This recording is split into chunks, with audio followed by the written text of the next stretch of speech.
안녕하십니까. 심리대화 LBC 소장 임철웅입니다. 오늘은 감정을 왜 이해해야 될까, 그리고 내 주변에 왜 사이코가 넘치는 걸까요? 왜 이렇게 내 주변에 이런 사람들만 많을까요? 라는 말에도 좀 답변을 드릴 수 있는 그런 강의가 되도록 준비를 해봤어요. 또 강의라고 하면 또 끄시는 분들이 있는데 끄지 말고 들어보세요. 이게 되게 중요한 여러분들의 인생에 도움이 되는 얘기일 수도 있어요. 왜냐면 나는 이런 생각으로 도움을 좀 받았었거든요. 오늘 제 인상이 좀 좋죠? 새벽이 아니라서 그래. 대낮이라 그래. 자, 오늘은 감정을 억제했을 때 문제, 감정을 어떻게 받아들일까, 이 두 가지를 큰 얘기로 할 텐데, 이 얘기를 하기 위해서 제가 두 분을 모셨습니다. 이 두 분의 글을 가지고 여러분들한테 얘기를 해드릴 텐데, 위에 보시는 분이 이제 안젤리카 아타드라는 박사님이고, 밑에는 노암 스펜서. 근데 저 위에 안 박사라고 부르죠? 안젤리카니까. 안 박사님은 특이하게도 열정적인 예술가라는 타이틀도 있어요.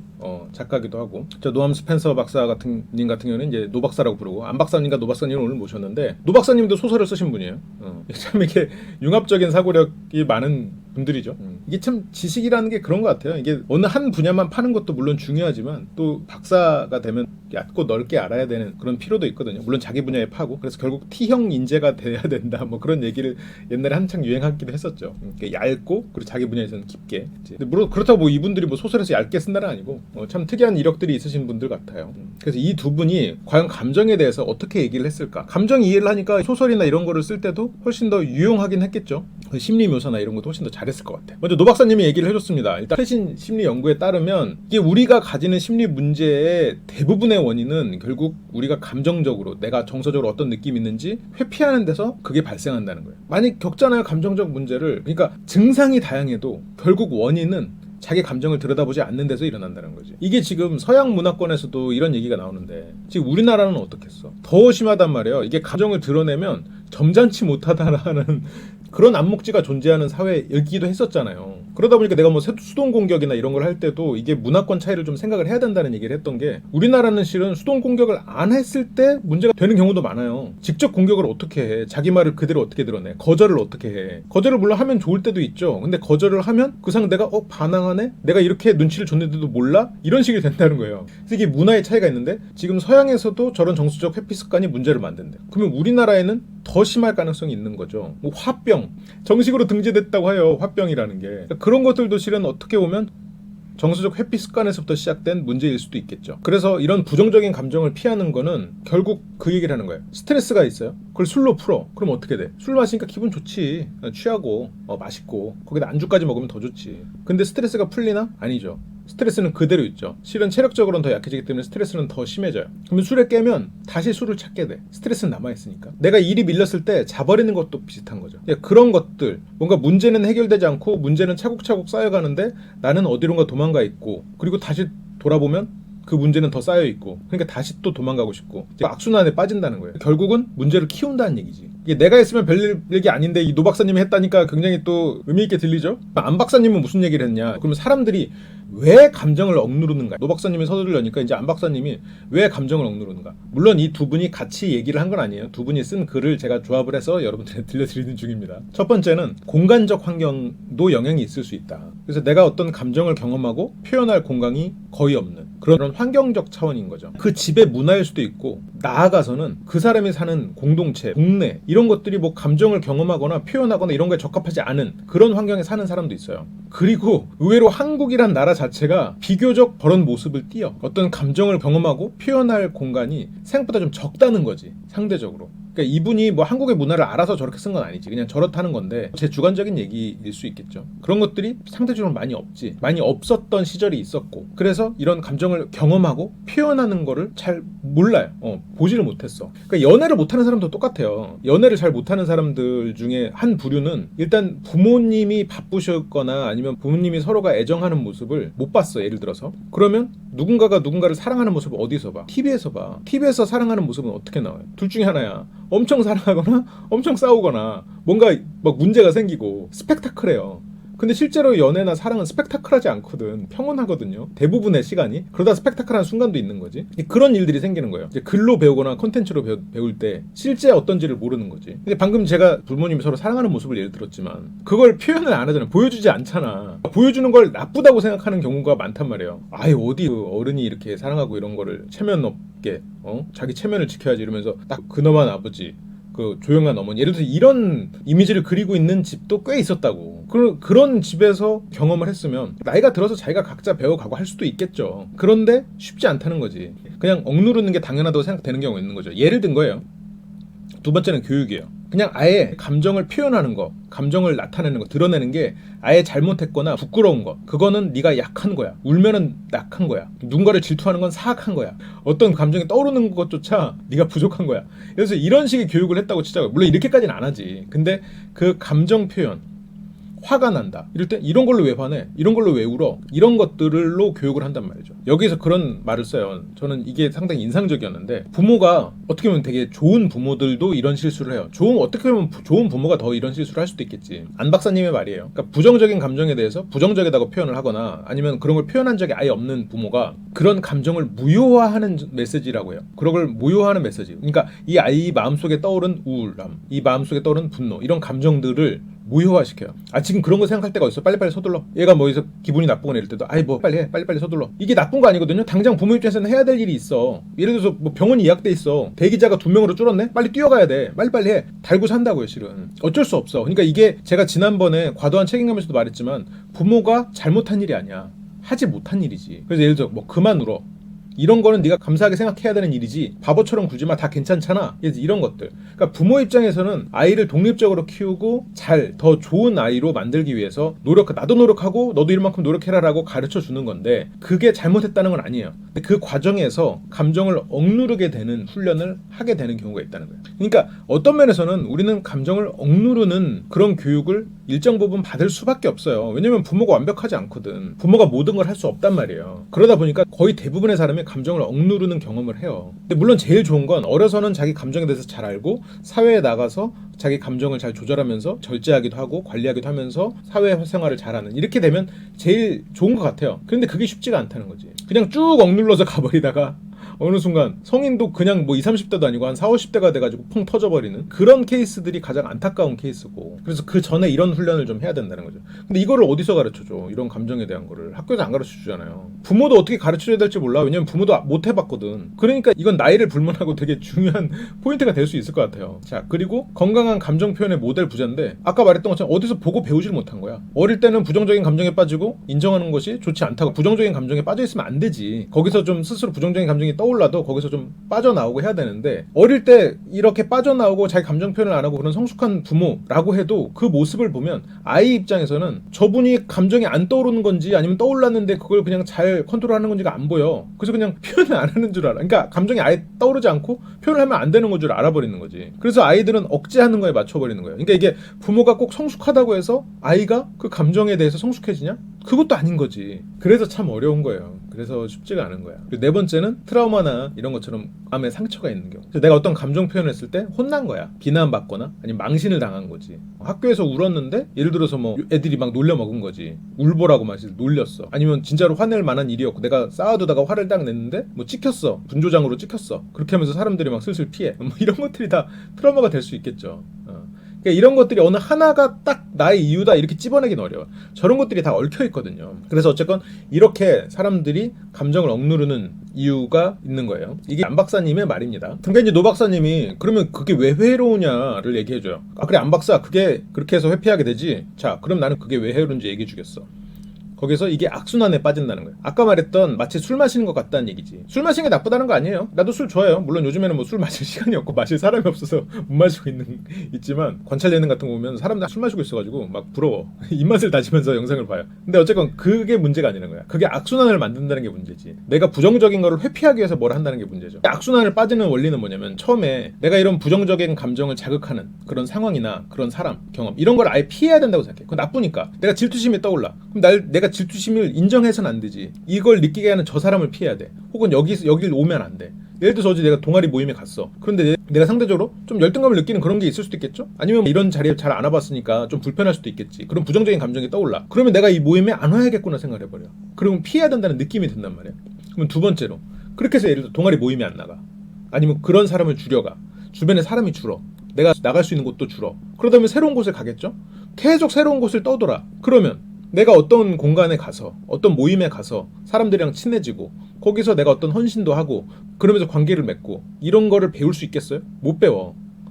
대처 능력이 떨어지게 된다고요. 그러면 경험이 점점 줄어들어요. 경험이 점점 줄어드니까 내가 할 수 있는 일이 줄어들어. 그러니까 결국 내가 사회적 근육이 약해지는 거예요. 사회적 근육이 약해지니까 어떻게 돼? 나가기가 더 싫어지지. 그러면서 나는 계속 내가 있는 공간에 갇히는 거야. 내 삶이 점점 감옥처럼 변해가는 거지. 노 박사님이 그랬어요. 내가 그런 거 아니야? 나도 뜨끔했어. 나도 저런가? 막 이런. 나도 밖에 잘 안 나가는데? 막 이런 생각을 했어요. 나 노 박사님한테 상처받았네. 또 회피가 해로운 이유는 시도가 소용없다는 표현을 써요. 왜냐면 감정을 내가 피하거나 회피한다고 해서 그런 시도가 실제로 회피가 되지 않는다는 얘기야. 내가 감정을 피하려는 순간 이 감정을 끊임없이 경계해야 되는 거지. 이 경계심만 커질 뿐 실제로 우리가 기계가 아닌데 어떻게 감정이 안 생기겠어. 그렇게 의미 없는 방향의 시도라는 거예요. 그래서 부정적 감정이 떠오르면 시도가 의미가 없잖아요. 왜 나를 갖고 이런 질투 같은 느낌이 떠오르지? 스스로가 싫어지는 거야. 그리고 이런 느낌이 떠오를까 봐 무서운 거야. 앞에 거랑 비슷하죠. 무서우니까 못 가. 사람 있는데 못 가. 사람이랑 관계 맺을 때 두려워. 사람이랑 점점 친해지는 것도 싫어. 왜냐면 내 이런 부정적인 감정을 들킬까 봐. 내가 스스로 이걸 느끼게 될까 봐. 그러니까 사람이랑 깊은 관계를 못 맺는 거예요. 이게 사람 만나는 게 두려워지는 거지. 세 번째, 진실을 부정하는 것과 관련이 있어. 비현실적인 생각을 하게 된다는 얘기예요. 여기서 노 박사님의 예시는 이거예요. 눈을 싫어해서 창밖에 내리는 눈을 보고 눈이 오면 안 돼 라고 말한 것 같다는 거지. 노 박사님은 참 저런 비유 내가 하게 하지 말지. 먼저 해버리고 있네. 그래서 내가 눈이 싫어한다고 해서 눈이 내리는 걸 보고 눈이 오면 안 돼 라고 한다고 세상 일이 안 바뀌잖아요. 그냥 눈은 내리는 거야. 눈이 내리면 뭐 싫은 기분이 들 수 있지. 저 하늘에서 똥 내리네? 이럴 수 있지. 군대 휴가 나와서 눈 내리면 새벽에 잠 안 오잖아요. 왠지 쓸어야 될 것 같잖아. 뭐 아무튼 그게 우리들의 트라우마 중에 하나지. 그런 것처럼 내가 눈을 싫어해. 그렇다고 눈이 내리는 거를 외면하고 부정한다. 그래서 세상에 눈이 없다라고 생각해버리는 거야. 그건 진실을 부정하는 거거든요. 진실이 아니잖아. 그런 식으로 생각하게 된다는 거죠. 그래서 저런 거의 연관성에는 이 사람의 행동에 동인을 제대로 찾을 수가 없는 거야. 그러니까 저 사람은 무조건 도덕적인 걸로 생각해서 저렇게 행동했다.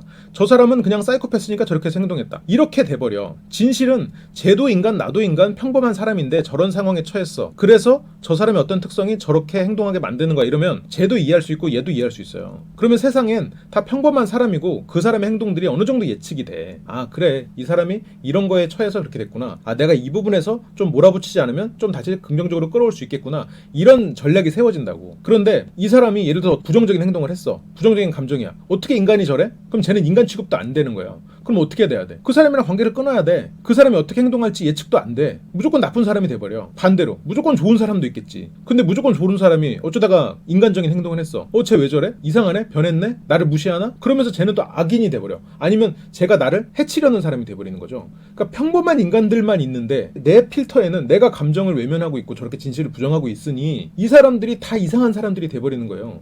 그래서 어느 순간부터는 왜 내 주변에는 이렇게 이상한 사람들만 있을까로 되는 거예요. 그러니까 제가 영상에서도 어쩌다 보니까 예측 아닌 예측을 하게 되잖아요. 이 사람이 이런 감정을 가지고 있고 이렇게 행동할 수도 있을 것 같다. 근데 나는 예측이라고 생각하지 않거든요. 얼마든지 틀릴 수 있다고 생각해요. 근데 이런 동인이 있기 때문에 이쪽 방향이 갈 수 있습니다. 그러면 무조건 아니라고 판단하는 사람들이 있어. 왜냐하면 저 사람은 악이니까. 혹은 이 사람은 선이니까. 그러다가 다음 주가 되면 자기가 틀렸어. 예를 들어서. 그래도 그걸 인정 못해. 거기에서 여러 가지 이유를 대. 그러면서 그 이유들 중에서 가장 그 사람 스스로를 해치는 이유는 저 사람이 인간적이지 않고 사이코패스라 그래. 이런 식의 판단을 해버리는 거예요. 그러면 그 사람 자신의 인생은 얼마나 힘들겠냐는 거지. 평범한 사람들조차 그 사람 세계관에는 다 사이코패스로 자리 잡게 될 거예요. 사회생활을 하거나 직장생활을 할 때 얼마나 힘들겠어. 그래서 실은 그렇게 판단하는 댓글들을 보면 좀 안쓰러워요. 이 사람들의 삶이 만만치 않겠구나 이런 생각이 들거든요. 자기가 예측하는 대로 사람들이 안 움직이겠지. 물론 안 움직일 수 있어요. 내 예측대로 사람들이 안 움직이지 당연히. 그런데 어떤 행동을 했을 때 그걸 너무 이해 못하고 괴로운 거야. 어떻게 인간이 이래? 이렇게 생각을 해버리니까. 그리고 네 번째는 예상하는 시간에 늘리고 예상하는 동안의 불안은 실제보다 더 해롭다. 그러니까 내가 감정적으로 회피해 있는 동안 실제 어떤지 이런 거를 잘 모르니까 그냥 머릿속으로만 시뮬레이션을 하잖아요. 그러니까 저 사람이 방금 말한 뭐 사이코패스다 이러면서 그 과정에서 여러 가지 예상을 할 거 아니에요. 그 불안은 실제로 이 사람이 나를 해치려는 것 아니면 실제로 내가 어떤 감정적 피해를 받는 것보다 그 스스로 만들어내는 불안이 그 사람 개인한테 훨씬 더 해롭다는 거야. 괴로운 삶을 살게 된다는 거지. 라고 노 박사님이 말했다는 거예요. 상상은 제한이 없으니까 더 커진다. 그런 얘기를 했었고 안 박사님이 여기다 숟가락을 뭐라고 넣었냐? 그것만이 다가 아닙니다. 감정을 억제하면 실제로 사람이 아파져요. 어떻게 아프냐? 일단 노 박사님이 말한 것처럼 자기인식, 자신을 비현실적으로 인식하게 되는 거 있죠? 방금 눈 내리는 거 그런 거 맞아요. 그런데 그것만이 다가 아니에요. 신체 건강에만 집중하게 됩니다. 마음이 아파도 그냥 자기 몸만 단련하고 몸으로만 그거를 해결하려고 하는 그런 성향도 있어요. 막 몸에만 집중하게 되는 거죠. 이건 뭐 타인을 볼 때도 마찬가지겠죠. 그 사람의 마음이 들여다보지 않으니까 외모에만 집착하게 되는 그런 경우도 이런 거랑 비슷한 경우가 될 수 있을 거예요. 여기에 덧붙여서 진짜로 건강이 나빠진다니까요. 이 누적되면 스트레스, 불안, 우울증 이거 당연하죠. 그런데 이렇게 스트레스가 주는 그런 코티솔의 증가는 심박이나 수면 장애에도 와요. 문제가 생길 수 있어요. 심장에도. 그러면 어떻게 되겠어요? 감기가 올 수도 있고 만성 그냥 맨날 아픈 거 그리고 심장병 면역체계가 이상해지니까 그게 또 암을 유발하는데 연관이 될 수도 있겠지. 약간 좀 협박의 느낌이 있는데 안 박사님 약간 신뢰도가 떨어지려고 할랑말랑하는 느낌이 좀 있어요. 안 박사님, 노 박사님에 비해서 너무 좀 심하게 말하는 거 아니에요? 라고 말하고 싶지만 또 이렇게 전문가한테 대들지 말아야지. 그리고 네 번째는 방금 말씀하신 것처럼 부정적 감정을 견디기가 힘들어지니까 타인과 관계를 맺는 능력이 떨어진다. 이거는 방금 아까 노 박사님이 한 말이랑 비슷한 거죠. 일맥상통하는 얘기지. 그래서 장기적으로는 그 인간 자체가 진정성 없는 인간이 될 수가 있습니다. 자기가 개방을 거부하고 타인에게 취약해서 회피적이 되는 이 부분에서 노 박사님과 안 박사님 의견이 일치하는 거지. 여기에서 안 박사님이 그 말을 합니다. 감정을 억제하고 있다는 신호를 그럼 어떻게 하느냐. 감정을 억제하고 있다고 어떻게 구분할 거야. 그거에 대해서 쭉 나열을 해주는데 첫 번째는 사고 패턴. 어떻게 생각하느냐를 찾는 거예요. 어떻게 생각하는 때 감정을 억제하고 있는 거냐. 첫 번째는 이 부정적인 감정이 나쁘거나 약하거나 창피하다. 그러니까 부정적인 감정을 부정적으로 보는 거야. 부정적인 감정을 부정적으로 보는 게 왜 나쁘죠? 제가 항상 이걸 나쁘다고 얘기하고 있잖아요. 안 박사님도 똑같이 얘기하는 거야. 질투가 나쁘다고 얘기하는 건 실은 저 감정을 억제하고 있다는 신호라는 거예요. 벌써 부정적인 감정은 나쁜 게 아니라고. 창피한 게 아니라고요. 부정적인 감정을 표현해서는 안 된다고 생각한다. 그게 아니라고. 표현해도 된다고. 나 질투나 해도 된다고요. 나 지금 굉장히 우울해.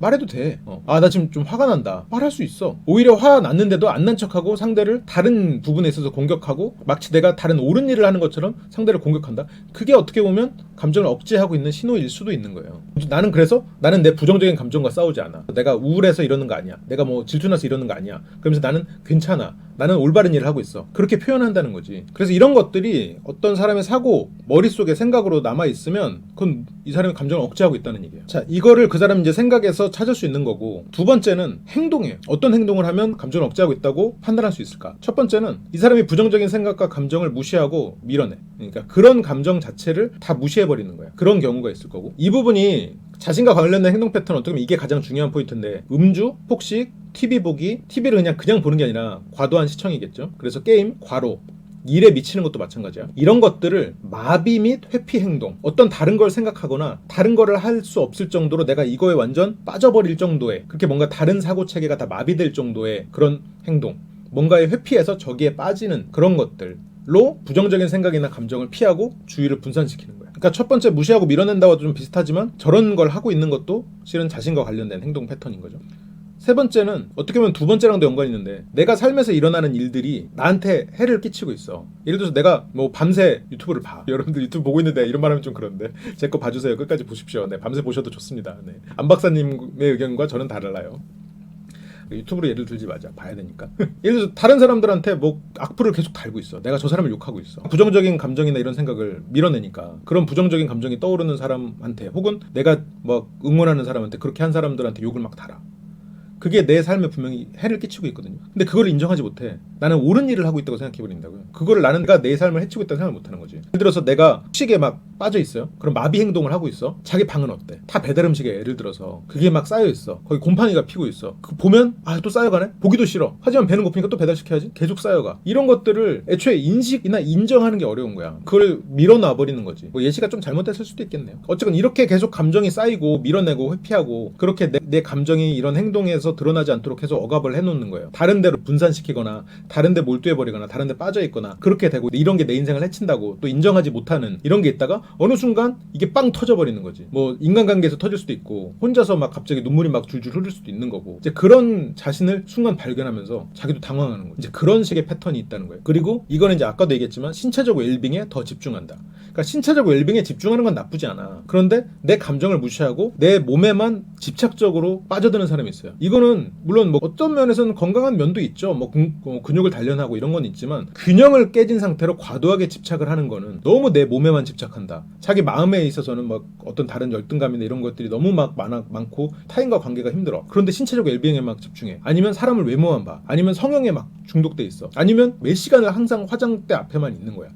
이건 뭐 남자 여자를 다 떠나서 똑같은 거예요. 그런 거에만 집중하면 오히려 자기 마음을 들여다보는 게 무서워서 그런 외적인 거에 집착하고 있는 경우도 있다고 내가 안 말했어. 열정적인 예술가이자 심리학자인 안 박사님이 말했습니다. 그리고 세 번째가 다른 사람과 관계를 맺고 행동하는 패턴인데, 다른 사람이 나한테 어떤 느낌을 묻는 거를 좋아하질 않아. 어떻게 느끼세요? 왜냐면 대답하기가 난감하거든. 그래서 항상 해오던 말, 남미 말을 그냥 하게 되는 그런 케이스가 있겠죠. 다른 사람 앞에서 항상 긍정적인 모습만 보여요. 부정적인 감정을 표현하잖아. 저거랑 연관돼서 싫어란 말을 못하는 것도 있어요. 거절을 못해. 그리고 수동 공격을 하게 되는 거지. 그것도 어떻게 보면 이거와 연관된 케이스라고 할 수 있겠죠. 그래서 다른 사람들과 어울리는 건 잘 어울리는데 진짜로 친해지거나 이런 친밀한 우정을 겪지를 못해. 진짜로 가까워지기 힘들어. 제 영상 중에서도 사람이랑 가까워지기 힘든 심리, 그런 것들이 있거든요. 한번 참고를 해보세요. 마지막으로, 이렇게 감정적이나 부정적인 감정을 표현하는 사람 자체를 불편해하고 견디기 힘든 거예요. 그러니까 무조건 긍정적인 사람, 어떻게 보면 그런 감정적으로 건강한 사람을 불편하게 느껴버리는 거지. 그렇다고 자기와 비슷한 사람을 만난다? 그러면 깊이 있는 관계를 못 맺는 거고, 이제 그렇게 되는 거죠. 자, 그러면 여기서 또 그런 의문이 생기지. 감정을 억제하는 것까지는 알겠어. 그런데 굳이 꼭 그렇게 감정이 우리한테 중요한 겁니까? 라는 생각이 들 수도 있죠. 그래서 노 박사님이 이 말을 해요. 감정은 정보의 원천이다. 이거에 대해서는 조금 이론이 필요한데, 감정은 우리의 생존을 도와줘요. 이거는 제가 지난 시간에도 여러 가지 얘기를 해드렸었죠. 길에 떨어진 어떤 열매를 봤어. 보고 이게 먹어도 되나 안 먹어도 되나를 지식적으로 알지. 근데 이거에 대해서 지식을 얻을 수가 없을 땐 순간적으로 기분에 따라서 판단할 수도 있어요. 내가 너무 배고파. 근데 이건 아무리 봐도 안 되겠어. 이거는 좀 불편한 느낌이 들어. 그게 감정으로 연결된다고요. 그런 느낌이 쌓여서 감정이 된다고. 감정은 우리가 직관적으로 무언가를 판단하기에 도움을 주는 거예요. 감정은 우리한테 어떤 신호를 보내고 있어. 그게 긍정적이든 부정적이든 우리를 돕기 위해서 신호를 보내고 있는 거예요. 그렇지만 물론 그게 꼭 옳은 건 아니야. 내가 공부를 해야 돼. 안 하던 공부를 해야 돼. 그러면 싫지. 스트레스 받고 비슷한 나이에 비슷한 레벨인 것 같은데 쟤는 막 나보다 훨씬 잘해. 그러면 막 열등감도 들 수 있고 시기심도 생길 수 있겠지. 그래서 마음이 불편할 수 있겠죠. 그러면 내가 거기를 딱 내려놓고 떠나나? 그래도 해야지. 그 부정적인 감정을 이겨내고 해야지. 그 부정적인 감정은 내가 이 변화를 힘들어하는 그것의 결과물일 수도 있으니까. 이 감정이 주는 메시지를 잘 읽어야 돼요. 내가 여기에서 어떻게 행동해야 되나. 판단은 나의 이성이 하지만 감정의 목소리에 귀를 기울여야 된다고요. 여기서는 일기예보 예시를 들었어요. 그러니까 노 박사님 말처럼 비가 온다 안 온다, 이거는 감정이 들려주겠죠. 근데 비가 올 때 어디를 가느냐, 무언가를 하느냐는 우리의 이성이 판단하면 돼. 그런데 저는 직관적인 것들, 그러니까 직관을 무시해서는 안 된다는 거예요. 우리가 굉장히 오랜 세월 쌓여온, 우리만이 아니지, 우리 이전에 우리 선조들부터 우리에게 내려준 어떻게 보면 인간이 가진 인간 내면의 슈퍼컴퓨터인 거예요. 일종의 신경망이지. 그 속에서 어떤 일이 일어날지는 모르지만 결과는 감정으로서 우리한테 딱 던져줘. 그러면 이 감정이 우리의 이제 상황 판단과 이성과 우리의 목표랑 맞춰서 이 감정을 어떻게 활용할 건가는 우리의 몫인 거죠. 근데 이걸 무시하고 한다? 그러면은 어떻게 보면 내가 원하는 목표로 다가가기가 쉽지 않죠. 그냥 남들이 생각하는 걸로밖에 못 갈 수도 있겠죠. 근데 감정에 너무 휘둘린다? 그러면 그때그때 계속 흔들리다가 어디에도 속하지 못하는 삶을 살 수도 있어요. 그냥 복잡해지기만 하는 거지, 삶이. 이거 했다 저거 했다 계속 왔다 갔다 하니까. 그러니까 감정이 주는 메시지를 잘 들어야 돼요. 라고 이제 노 박사님이 하신 건 아닌데 내 말과 어떻게 보면 섞어보다니까 내 말을 하고 앉았네. 그래서 감정을 수용하면 무슨 장점이 있는가. 첫 번째는 상황의 진실을 받아들이게 돼요. 아, 눈이 오고 있구나. 그걸 그냥 수용할 수 있게 되는 거지, 아까 예시로 따지면. 그래서 내가 어떤 목표가 있어. 예를 들어서 다이어트를 해야 돼. 그런 목표가 있어요. 낮에는 목표를 세웠다가 저녁에는 다른 핑계를 댄단 말이야. 저녁에 무슨 핑계를 대요? 배가 고프니까. 내가 이러다가 골다공증 오는 거 아니야? 이런 뭐 걱정이 들겠지. 이러다가 내가 진짜 나이 들어서 못 걷는 거 아니야? 막 불안이 생겨. 물론 오바예요. 그런 부정적인 것들을 정말로 내가 직면하고 이 부정적인 감정의 의미를 깨닫게 되는 거지. 그래서 진짜를 알게 돼. 예를 들어서 내가 어떤 사람한테 질투가 있거나 열등감이 생겨. 그러면 내가 어떤 부분에 있어서 욕망이 있고 갈망이 있다는 걸 알게 돼. 그러면 내가 어떤 부분에서 노력해야 된다는 게 나오겠죠. 물론 내가 아무리 노력해도 쟤보다 나아질 수는 없을 수도 있어요. 하지만 내가 노력해야 되는 삶을 살아야겠구나라는 건 깨달을 수 있겠지. 지금 내 상황과 내 목표를 세울 수도 있을 거고. 그리고 두 번째는 감정에 대해서 배우고 익숙해지고, 텍스트가 너무 직역처럼 돼버렸네요. 감정을 수용하게 되면 이거를 관리에 능숙해질 수 있다는 거죠. 그러니까 내가 감정을 알아야 그걸 관리할 거 아니야. 내가 관리직에 있어도 이 직원들이 어떤 사람인지 뭘 하는지를 알아야 될 거 아니야. 이 직원들에 대한 정보부터 1순위잖아요. 그것처럼 감정을 알아야 내가 감정을 관리할 수가 있는 거예요. 내가 분노를 억압해두면 나중에 터지지. 근데 내가 분노가 일고 있구나. 이 분노가 왜 일고 있지? 지금 내가 이 목표가 있었는데 저 사람이 이걸 방해한 거구나. 그럼 저 사람한테 뭔가 의견을 조율하고 뭔가 협상을 해야겠다. 이렇게 생각이 되는 거지. 내 분노를 관리하는 거예요. 아니면 내가 왜 분노가 일어났지? 이 목표를 지금 저 사람이 방해했다고 내가 착각했구나. 실제로 나는 그냥 목표를 이룰 수 있네? 방해했는데 어머니가 야 쓰레기 좀 버리고 와라. 그러면 공부 좀 시작하려고만 하면 그렇게 뭐 시키네? 이렇게 하면서 뭐 화를 내. 근데 잘 차분히 생각해보면 나는 공부를 하려고 하지 않았어. 나의 엄지는 유튜브 재생 버튼에 거의 가까이 있었다고요? 그러면 나는 지금 유튜브를 보려고 하고 있었구나. 그런데 도덕적이고 해야 되는 공부를 마치 핑계로 대면서 어머니의 저 심부름이 내가 이 공부를 하려는 목표를 방해한 것 같다고 내가 도덕적 착각을 혼자 하고 있었구나 하면서 그래 유튜브 보면서 가야겠다 하고 분노를 없앨 수도 있겠지. 근데 이런 걸 그냥 감정을 회피해버리면 어머니는 그냥 항상 이렇게 내가 뭐만 하려고 하면 시키는 사람 이렇게 되면서 화가 난다고. 그게 쌓이면 어떻게 되겠어? 오해가 생기는 거지. 잘못된 감정 대상이 생기는 거예요. 세 번째는 이렇게 감정을 밀어내기 위해서 에너지를 소비하지 않아도 돼. 그냥 내가 감정이 떠오르면 그래 떠오르는구나. 그냥 어떤 분노가 일어났을 때 이 분노를 이기기 위해서 이런 거 안 해도 된다고. 그냥 이해하면 돼. 막 씩씩거리면서 쓰레기 갖고 나가고 이러지 않아도 된다고. 그냥 유튜브 보면서 가면 돼. 자기가 원래 하려던 거 했던 것처럼. 데이터가 부족한가요? 어떡하지? 그래서 보고 와서 공부는 그때 하면 되지. 원래 내가 하려고 했던 게 아니니까. 이제 이렇게 세상을 보는 시각이 바뀐다는 거예요. 그러니까 저거는 이제 암묵적으로 이건 나쁘지 않아. 예를 들어서 내가 방금 나왔던 분노 자체가 나쁘지 않죠? 뭐 질투가 나쁘지 않지? 그걸 먼저 첫 번째. 그리고 이런 분노가 일고 질투가 있는 거는 분명히 성가신 기분이야. 어쩌면 경보가 울리는 거거든요. 건물에 있는데 경보가 울리면 어때? 시끄럽지. 그렇다고 경보가 고장나면 어때? 위험하죠. 시도 때도 없이 경보가 울리면 잘못된 거지. 그러면 그 경보가 이성적으로 울리게 해야겠죠. 그렇다고 경보를 떼버리면 그게 감정을 억압한 거거든. 경보 자체는 성가신 일이죠. 관리도 해야 되고 가끔 울리면 짜증도 나고 시끄럽네 이럴 수도 있고. 그리고 밖에 나가야 될 수도 있고 위험한 일이 생길 수 있으니까. 근데 경보가 울릴 때 경보가 울리는구나. 왜 울리지? 이렇게 울리는구나. 그러면 지금 여기서 대피해야겠다. 이런 계속되는 이런 감정 회피로 인해서 일어나는 실패보다 훨씬 덜 힘들 거라는 거죠. 그걸 받아들이는 게 경보가 울리는구나 라고 생각할 수 있는 게. 경보가 시도 때도 없이 울리는 것도 위험한 일, 안 울리는 것도 위험한 일. 하지만 가장 위험한 건 뭐예요? 안 울리는 거야. 안 울리면 진짜로 큰 문제가 생길 수 있는 거예요. 그 화재에서 어떤 끔찍한 일이 벌어지겠어요. 예를 들어서 건물에 그런 경보가 없다면. 물론 아무 문제가 없는 경우도 있겠지. 하지만 가장 위험한 건 경보가 안 울리는 거라고. 감정을 억압하는 게 그거라고요. 라고 이거는 마음설계의 힘에 적혀 있습니다. 임철웅 저. 네 번째는 부정적인 감정을 받아들이면 오히려 파괴력을 잃는다. 그러니까 무슨 말이냐? 아까 분노 같은 예시. 내가 분노가 일었을 때 그거를 인식하고 내가 이렇게 분노가 일었구나라는 걸 이해하면 이 분노가 가지는 다른 사람을 공격하거나 나 자신을 파괴하는 우울함도 마찬가지겠죠. 그런 부정적인 감정들이 타인이든 나든 그렇게 공격하는 일들이 줄어든다는 거예요. 그러지 않을 수 있다는 거지. 여기에서는 이제 썰물에 휩쓸려서 바다로 끌려갈 때 예시를 들거든요. 노 박사님이 책을 쓰셔서 그런지 이런 예시를 종종 잘 드시네. 그런 예시를 들어요. 내가 썰물에 휩쓸려갈 때 다시 무트로 오려고 막 헤엄을 치면 힘만 빠진다는 거예요. 이렇게 할 때마다 계속 밀려나간다는 거지. 어차피 여기서는 물이 빨리 흐르고 있으니까 차라리 그냥 썰물에 휩쓸려 가도록 몸을 그냥 힘을 빼고 맡겨뒀다가 어느 정도 썰물이 약해진 그 시점에 힘을 내서 거기서부터 헤엄쳐서 들어오면 쉽게 들어올 수 있다는 거죠. 그러니까 내가 부정적인 감정을 일단 수용하고 다시 잔잔해졌을 때 그때 내가 어떤 행동을 하면 내가 원하는 목적지 무트로 올 수 있다는 거지. 그게 지금 노 박사님의 예시예요. 좋은 예시죠? 써먹어야겠다. 그러니까 이제 또 안 박사님이 그러면 나는 대처하는 방법 알려드릴게요. 어떻게 대처할까? 좋아. 그렇게 말씀하신 대로 그런 감정 수용의 장점이 있으니까 자 이제부터 나는 실전 방법론에 대해서 알려드립니다. 부정적인 감정을 억압하지 않고 대처할 수 있는 10가지 방법. 많이도 써주셨죠. 첫 번째는 자기 감정에 대한 이해예요. 이거는 앞에서도 계속 얘기했던 거예요. 그러니까 내 마음에 자동적으로 떠오르는 그런 감정들 있잖아요. 그걸 그냥 이게 부정적이다, 나쁘다, 부정적인 감정을 나쁘다 이렇게 생각하지 말고 그냥 감정이다. 이 감정에 대한 이해가 필요해. 이거는 우리 영상을 지금 보고 계시는 것만으로도 실은 어느 정도 가능할 거예요. 그러니까 내 감정이 이렇구나라는 거를 이해할 수 있을 거예요. 두 번째는 그걸 스스로가 이해하도록 자기를 가르쳐줘야 돼. 자기한테. 내가 어떤 부정적인 감정이 딱 떠올랐을 때 괜찮아. 이게 질투가 떠올랐을 때 질투가 떠올랐구나. 지금 이렇구나. 괜찮아. 이게 나쁜 거 아니야. 라고 그 순간에 자신을 고육할 수 있어요. 평소에 그러니까 생각을 해놔야지. 그게 자기 자신을 가르치는 거라고요.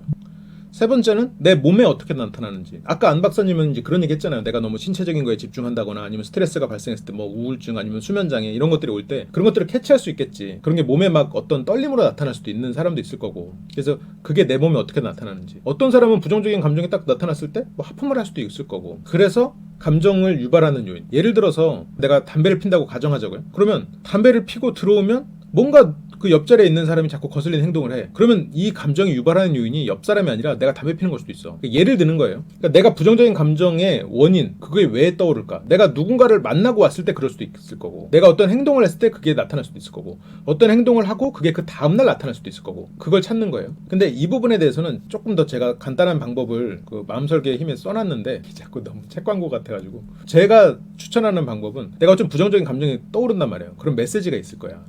그러면 그 메시지에 대해서 이해를 하고 그 메시지를 유발했던 예를 들어서 내가 긍정적인 감정을 유발하는 행동과 부정적인 감정을 유발하는 행동이 있으면 그걸 치환할 수도 있어. 예를 들어서 긍정적인 감정을 유발하는 행동 중에는 산책이나 뭐 음악 듣기가 있으면 내가 좀 부정적인 감정이 들 때 이 행동으로 치환시켜 놓으면 그 감정을 바꿀 수 있는, 그러니까 내가 내 감정을 컨트롤할 수 있는 데 있어서 좀 더 유용해지거든요. 안 박사님 말씀하시는데 자꾸 끼어들었네.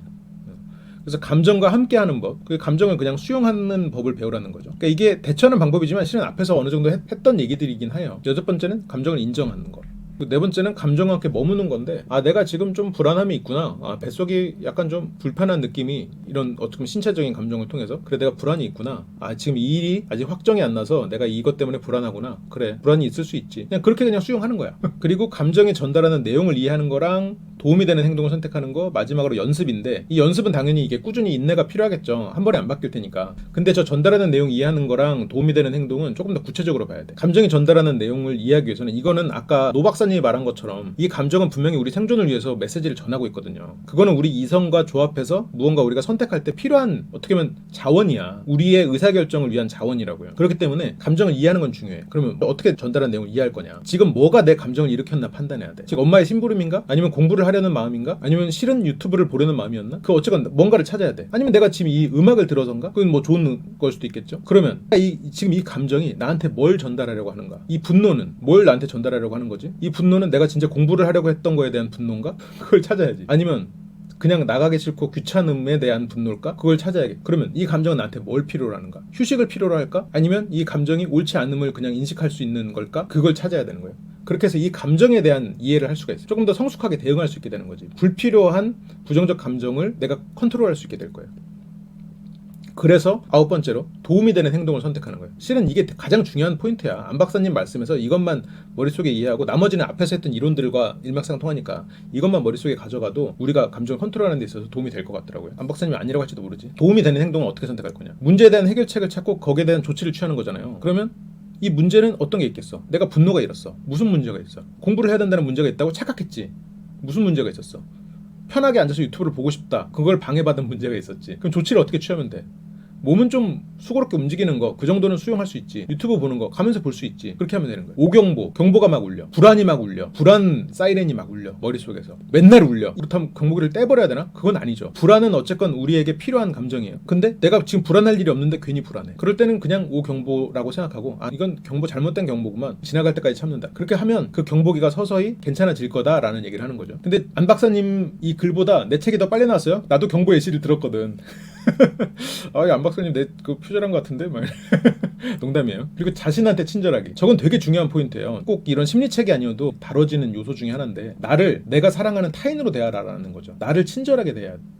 나를 소중한 사람으로 대하라. 이건 뭐 10년 전에도 유행했던 얘기고 100년 전에도 유행했던 얘기일 거야. 당신은 사랑받기 위해 태어난 사람이잖아.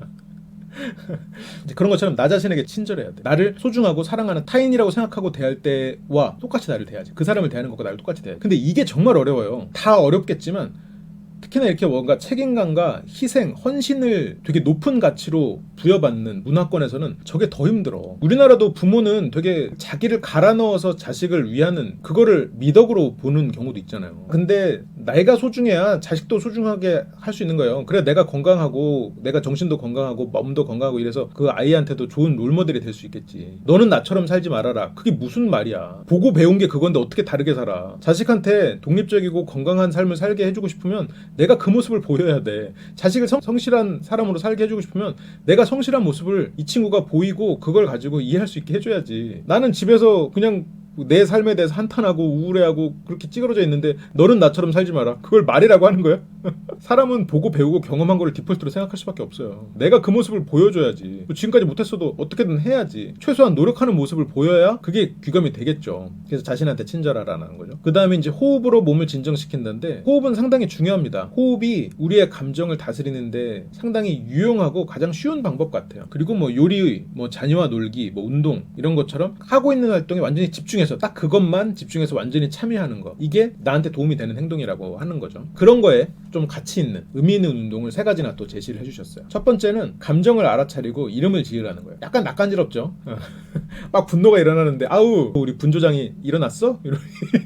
이건 내 조금 낯간지럽잖아, 그렇죠? 슬픔이 막 올라와. 아우 우리 파랭이 이러면서 그런데 뭐 저게 실제로 의미는 있어요. 왜냐면 내가 어떤 감정을 이미지화 시키는 과정이거든. 그거를 실체화시키면 얘네들이 실제로 있다는 내가 생각을 하면서 이 아이들을 관리할 수 있거든요. 관리하는 데 좀 더 도움이 되지. 그리고 관리 이전에 관찰하는 것 자체에 되게 도움이 된다는 거예요. 여기서 안 박사님이 예를 든 거는 우리가 이제 창가에 차들이 막 다니고 있어요. 뭐 그럴 때 그냥 단순히 차들을 보면 혼란스럽지. 근데 내가 차 몇 대에 내가 그냥 누구네 차 이렇게 이름을 붙여갖고 그걸 보고 있으면 그 부분들이 되게 명확하게 보인다는 거예요. 그 이름을 붙이는 것만으로. 그리고 두 번째가 호흡이에요. 이 호흡은 여기서 안 박사님이 말하는 호흡은 하나 둘 셋 넷을 하면서 천천히 호흡을 들이쉬고 그리고 1초 동안 유지했다가 다시 넷을 세면서 숨을 내쉬고 1초 동안 참았다가 이렇게 다시 하는, 이거를 말씀을 하시더라고요. 근데 물론 저렇게 해도 되고 그냥 이 호흡이 좀 느려지게 만드는, 좀 차분하게 만드는, 이거는 그 제가 앵커링이나 이런 다른 최면 강의에서도 좀 들려드리는데, 최면이라고 그래서 막 이게 부두교의 주술 이런 게 아니야. 그런 게 아니에요. 감정을 조절하는 데도 충분히 쓰이는 거지. 그래서 내가 이렇게 차분하게 호흡을 최대한 느리게 만드는데, 이 느리게 만들 때 호흡이 느려진다는 생각을 하고 이걸 이름을 붙여도 돼. 그리고 내 몸이 늦춰지는, 내 몸이 차분해지는 상상을 하면서 어깨를 떨어뜨리는, 그래서 이 동작과 같이 하면서 이거를 다 매칭시켜 놓는 거예요. 그러면 나중에 어떻게 되냐면 내가 실제로 호흡이 완전히 느려진 그 시점에서 어깨를 내리거나 이런 것들이 매칭이 돼 있잖아요. 그리고 그게 마음이 편해졌잖아. 그럼 마음을 편하게 만들고 싶을 때 어깨를 이렇게 살짝 내리는 것만으로 그게 따라온다고. 그게 참 재밌는 개념인데, 근데 뭐 이것만으로 또 강의니까 어쨌건 호흡을 그렇게 최대한 편안하게 만드는 것. 안 박사님은 그렇게 호흡을 그렇게 넷 하나 이런 식으로 해보라는 거예요. 세 번째는 자신과 타인에게 감정을 표현해라. 자신에게 표현하는 건 뭐가 있어? 그 일기를 쓰고 그림 그리고 이런 거죠. 뭐 음악을 연주할 수도 있는 거고, 타인에게도 그냥 나 좀 질투나 말을 하라는 거야. 그걸 가지고 수동 공격을 하지 말라는 거죠. 그런 부분들, 이런 것들을 연습을 하는 훈련을 하면 이런 부분이 개선될 수 있다라고 이 두 분의 의견이 이렇게 정리가 되는 거죠. 그래서 여기서 이제 마지막으로 한 말씀을 더 하셨어요. 평생 긍정적이고 부정적인 감정을 경험할 거라는 거죠. 근데 감정은 우리의 적이 아니에요. 감정은 우리의 생존력을 높여준다는 거예요. 이거는 노 박사님과 안 박사님 그 글에 거의 공통된 주제라고 볼 수도 있을 것 같아요. 이거와 관련해서 제가 그런 영상으로 할 수 있는 것들, 그리고 어떻게 뭘 해야 되는지, 그거를 제가 마음설계 힘과 지금 그 이제 유튜브 재생 목록에도 있거든요. 내 마음의 말 걸기, 이제 그게 실은 마음설계 힘에 있는 QR코드를 찍으면 나오는 영상들이에요. 그래서 그 영상을 보면서 훈련할 수 있도록 만들어 놓았으니까 혹시라도 지금 이걸로도 실은 충분할 수 있어요. 근데 이제 그런 내가 책을 보면서 내가 직접 써보고 이런 것들을 하려면 한번 그런 걸 시도해 보셔도 좋을 것 같고, 하여튼 그렇습니다. 강의여가지고 또 여기까지 안 본 사람이 많을 것 같은데 나 외롭다. 부정적인 감정을 드러내고 있는 거죠. 아무튼 그렇습니다. 시청해주셔서 감사하고 다음 시간에 또 여러분들에게 도움이 될 수 있는 좋은 강의로 돌아오도록 하겠습니다. 감사합니다.